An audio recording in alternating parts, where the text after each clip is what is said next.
Good evening, नमस्कार, आदाब, सत श्री अकाल। आप सबका स्वागत है बियॉन्ड द हेडलाइंस में, जहां हम बात करते हैं सुर्खियों से हटकर और खबर की तह तक जाकर। तो सबसे पहले आज शाम तक की जो खास हेडलाइंस हैं उन पे नजर डालते हैं। पीओके में पाकिस्तान सेना ने की गोलीबारी, एक युवक की मौत, कई घायल, प्रदर्शन लगातार जारी। एलजी मनोज सिन्हा की टीम इंडिया को एशिया कप जीतने पर बधाई, क्रिकेट प्रेमी मुख्यमंत्री उमर अब्दुल्ला का कोई संदेश नहीं। पहलगाम हमले के बाद बंद हुए 7 पर्यटन स्थलों को कश्मीर में और 5 को जम्मू में वापस खोला गया, सुरक्षा की दृष्टि से बहुत ही अहम फैसला। जम्मू कश्मीर में होंगे रणजी ट्रॉफी के मैचेस, श्रीनगर के बख्शी स्टेडियम और जम्मू के जेकेसीए मैदान और जम्मू यूनिवर्सिटी में ये मैच अक्टूबर से दिसंबर तक खेले जाएंगे। एलजी से मिला कांग्रेस का डेलीगेशन, बाढ़ पीड़ितों के लिए 1 लाख करोड़ के पैकेज की मांग, स्टेटहुड बहाली पर भी बात रखी। तो अब डालते हैं आज की सुर्खियों पर नजर और साथ ही बात करते हैं बियॉन्ड द हेडलाइंस, आखिर ये खबरों का मतलब क्या है, आखिर इस पीछे की हकीकत क्या है। तो सबसे पहले पहली खबर की बात, पाकिस्तान से जहां अपने अंदरूनी हालात लगातार नहीं संभल रहे हैं, वहीं पीओके में पाकिस्तानी सेना और पाकिस्तान के अथॉरिटीज लगातार जनता को परेशान कर रही है। आज जो खबर पाकिस्तान ऑक्यूपाइड जम्मू कश्मीर से आ रही है उसके हिसाब से एक युवा की मौत हो गई है और कई सारे घायल हुए हैं जब पाकिस्तान की सेना ने भीड़ पर गोलीबारी कर दी। ये भीड़ दरअसल लगातार मीरपुर इलाके में निकल रही है और मांग कर रहे हैं कि वहां की पाकिस्तान की पपेट सरकार जो है, अनवर गवर्नमेंट, अनवर जो वहां के मुखिया हैं, उनकी सरकार को हटाया जाए। नीलम वैली पब्लिक एक्शन कमेटी के बैनर तले ये लोग प्रदर्शन कर रहे हैं और कई सारे इनके मुद्दे हैं। और आज पाकिस्तानी सेना ने जब वहां गोलीबारी कर दी तो उससे भीड़ तितर बितर तो हो गई, मगर एक युवा की मौत हो गई और कई सारे लोग घायल हुए। अभी जो हालात पीओके के बने हुए हैं वहां पर पूरी तरह से बंद है और पाकिस्तान की अथॉरिटीज ने इंटरनेट भी बंद कर दिया है, जबकि जनता पूरी तरह से सड़कों पर प्रदर्शन कर रही है। तो पवन जी, हालात जो है पीओके के दिन ब दिन बिगड़ते जा रहे हैं और पाकिस्तान से संभल नहीं रहा। देखिए, पाकिस्तान ऑक्युपाइड जम्मू कश्मीर के अंदर अलग अलग डिवीजन की अपनी पब्लिक एक्शन कमेटीज बनी हुई हैं और टोटल जो इनकी जॉइंट एक्शन कमेटी है वो मुजफ्फराबाद से लीड करती है। पिछले 4-5 साल से अभी तक सैकड़ों युवा जो हैं, वहां के लोकल जो बाशिंदे हैं कश्मीरी, उनको अगवा किया गया। कई लोगों की बॉडीज मिली, कई लोग अभी तक लापता हैं, परिवार के लोग चिंता में हैं। दूसरा, पाकिस्तान का जो पंजाब के लोग हैं, पंजाबी मूल के जो लोग पंजाब प्रांत है, उन्होंने वहां पर लैंड को अक्वायर कर लिया है, रोजगार वो छीन रहे हैं। तो कश्मीरी जो वहां पर है वो दुखी है, वो लगातार पाकिस्तान सरकार के खिलाफ, पाकिस्तान की पुलिस और आर्मी के खिलाफ प्रदर्शन करते आए हैं। मीरपुर का इलाका हो, नीलम वैली का पूरा जो इलाका है, उसके साथ मुजफ्फराबाद का, रावला कोट का, जितने भी तमाम इलाके हैं वहां पर प्रदर्शन होते रहे हैं। ये 2 दिन से जॉइंट एक्शन कमेटी अलग अलग जिलों में, प्रांतों के अंदर ये प्रदर्शन कर रही है और ये नतीजा है कि आज इन्होंने उसके ऊपर एकाएक फायरिंग शुरू कर दी है, जिसमें एक जो है युवक की मौत की खबर है और लगभग 7 से 8 लोग घायल हैं।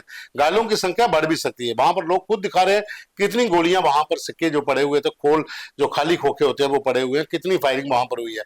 तो वहां पर पाकिस्तान के खिलाफ लगातार प्रदर्शन होता है, क्योंकि वो लोग भी ये जानते हैं कि उनकी आइडेंटिटी खतरे में है, उनको जबरन दबाया जा रहा है, उनके रिसोर्सेज जो हैं वो पाकिस्तान की सेना पंजाबियों के द्वारा वहां पर जबरन कब्जा कर रही है।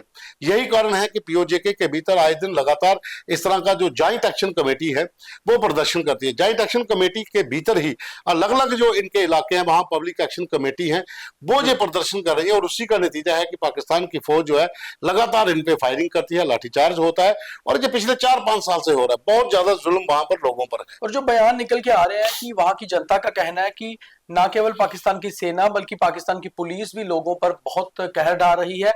और पीटीआई के हवाले से एक मैसेज भी एक्स पर आया है कि सारा मीरपुर आज सड़कों पर है।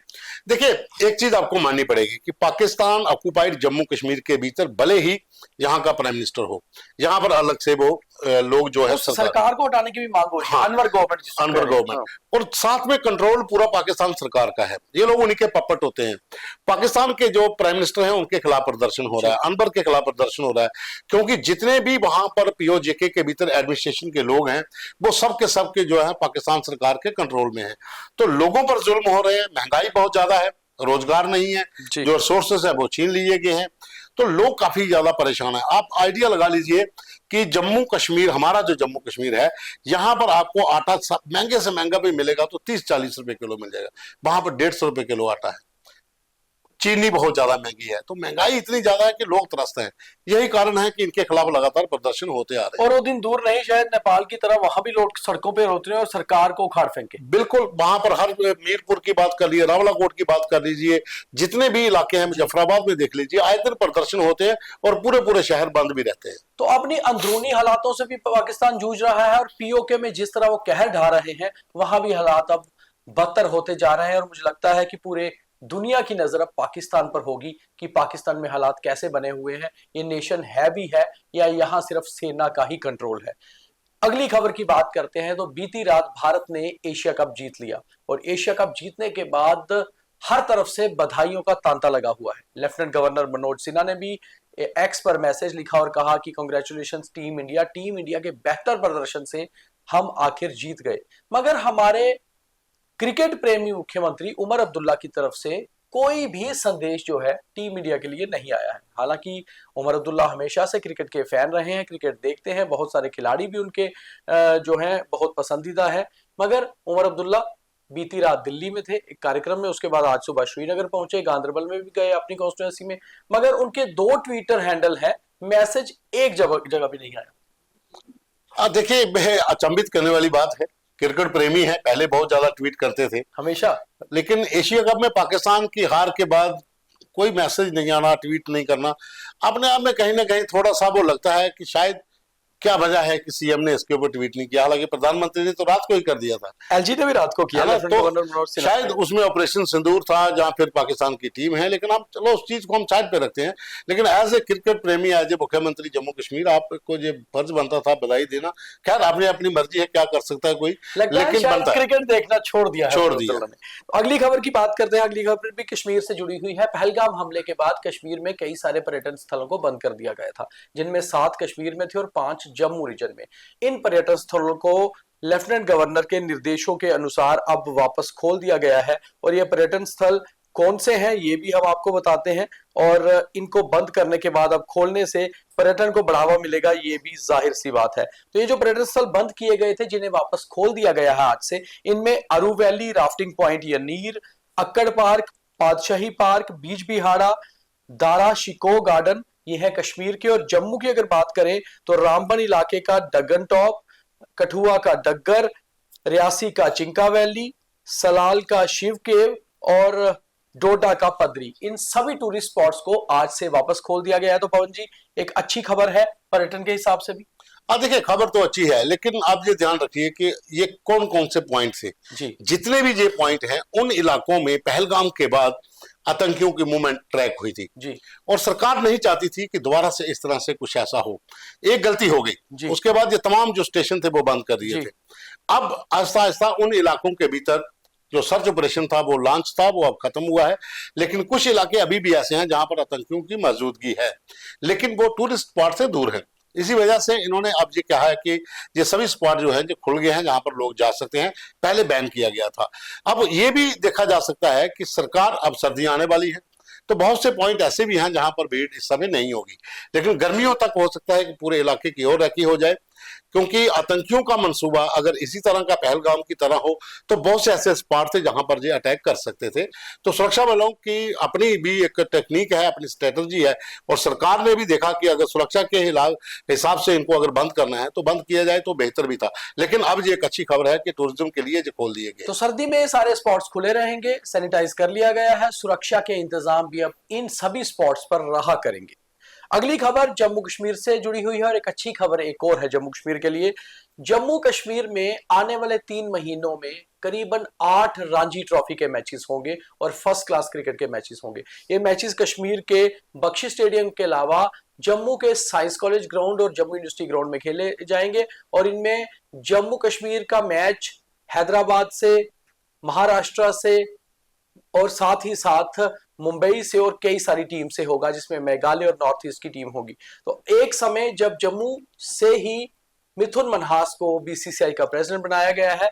आज जो रोस्टर रणजी ट्रॉफी मैचेस का आया है, जम्मू कश्मीर में मैचेस होने को लेकर फर्स्ट क्लास, एक अच्छी खबर यहाँ के युवाओं के लिए भी, क्रिकेट प्रेमियों के लिए। बिल्कुल बहुत अच्छी खबर है और जम्मू कश्मीर के लोगों को बधाई भी है कि मिथुन मनहास बीसीसीआई के प्रेसिडेंट बने हैं। और ये जम्मू कश्मीर के लिए बड़े गर्व की बात है कि पहला मौका है कि इतने बड़े पद के ऊपर किसी क्रिकेटर को जाने का मौका मिला है। और साथ में आप देखिए, पहले वो जम्मू कश्मीर क्रिकेट जहां काउंसिल में थे, जो अपना जेकेसी है, अब वो बीसीसीआई में है, तो कहीं ना कहीं इम्पैक्ट तो पड़ेगा। जम्मू कश्मीर में और ज्यादा मैचेस होंगे, यहाँ के युवाओं को और ज्यादा मौका मिलेगा। ये बात अलग है कि वो दिल्ली में रजिस्टर्ड थे या दिल्ली की तरफ से खेलते थे, लेकिन इस समय जम्मू कश्मीर में वो जेएंडके क्रिकेट कंट्रोल को देख रहे थे। अब वो यहाँ पर और चीजें आ सकती है, जैसे रणजी मैचों का होना अपने आप में एक बड़ी बात है। और यहाँ पर एक क्रिकेट का बहुत से स्कोप भी है। गांव गांव में, दूर दराज में जो खेलो इंडिया मुहिम चलाई थी, और मुझे पता है कि दूर दराज से गांव से ऐसे ऐसे बच्चे चुनकर इस समय क्रिकेट में है, अंडर 14 है, अंडर 15 है, अंडर 16 है, जो भी है, ऐसे ऐसे गाँव के बच्चे थे जिनके बारे में किसी ने सुना ही नहीं था। लड़कियां ऐसी हैं, वो अब बड़े लेवल पे पहुंच रही है। तो ये इम्पैक्ट पड़ता है जब आप इस तरह के कार्यक्रम करते हो, मैचेस होते हैं, तो युवाओं में एक जोश भी बढ़ता है। और जो आने वाली पीढ़ी है उनको भी लगता है कि नहीं, हमारे इलाके में अगर इस तरह के मैच होंगे, हमारे भी ट्रायल होंगे, हम भी खेलेंगे, तो ये एक अच्छा संकेत है और जम्मू कश्मीर के लिए बड़ी बात तो भी। बड़े खिलाड़ियों को खेलते देखना और उनके साथ मिलना, और अगर वो जम्मू कश्मीर में खेल रहे हैं तो एक अच्छा अवसर यहाँ के युवाओं के लिए, क्योंकि अक्टूबर, नवंबर और दिसंबर में 8 रणजी ट्रॉफी मैचेस जम्मू कश्मीर में होंगे। और खास तौर पे जम्मू के 2 ग्राउंड्स पे, जम्मू यूनिवर्सिटी के ग्राउंड में और जम्मू के साइंस कॉलेज के ग्राउंड में मैचेस होने से यहाँ पर एक क्रिकेट फीवर वापस शुरू होगा।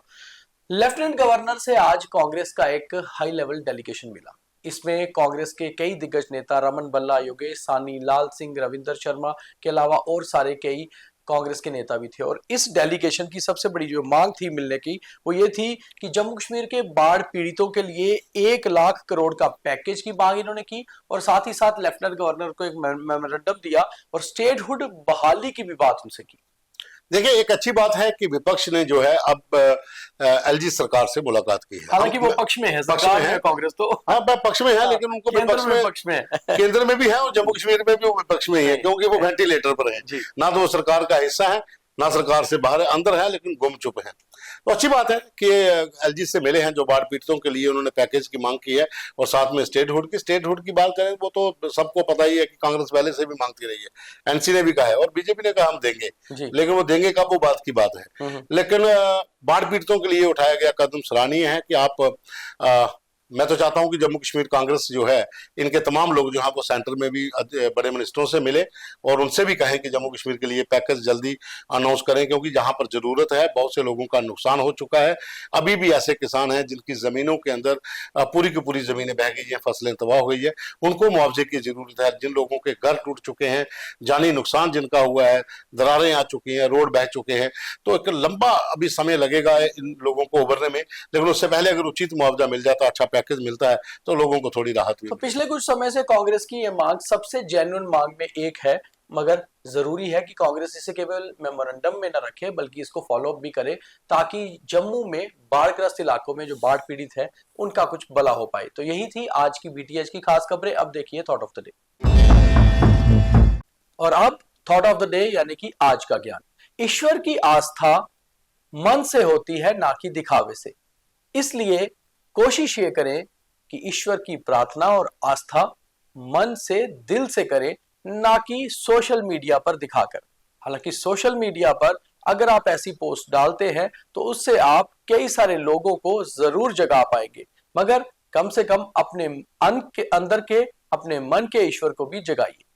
उम्मीद है नवरात्रों में आप ऐसा कर रहे होंगे। तो आज के बीटीएच में इतना ही। अब बाकी कार्यक्रम हमारे देखते रहिए, लाइक, फॉलो, शेयर जरूर किया कीजिए। बहुत धन्यवाद। जय हिंद।